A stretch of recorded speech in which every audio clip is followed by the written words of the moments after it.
Weather Service in Brownsville has issued a flash flood warning for central Cameron County in deep South Texas until 12:30 a.m. Central Daylight Time.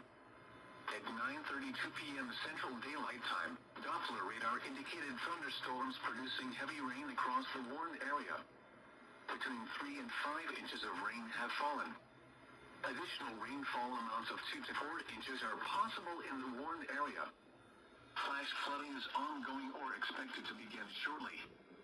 Hazard: life-threatening flash flooding. Thunderstorms producing flash flooding.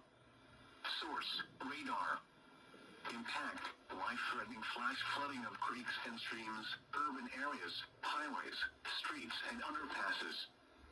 Some locations that will experience flash flooding include Harlingen, San Benito, Los Fresnos, Rancho Viejo, Rio Hondo, Laurels, Arroyo City, Olmedo, Brownsville, Lozano, Palm Velasco Elementary, Library Memorial Middle School, Rio Hondo High School, Los Fresnos High School, Lopez, Riggins Elementary School, Los Fresnos City Offices, Rizonta Middle School, Rio Hondo Junior High School, Los Cates and Rio Hondo Elementary School.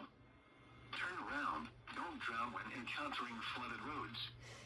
Most flood deaths occur in vehicles. Be especially cautious at night when it is harder to recognize the dangers of flooding. Be aware of your surroundings and do not drive on flooded roads. Stay away or be swept away. River banks and culverts can become unstable and unsafe.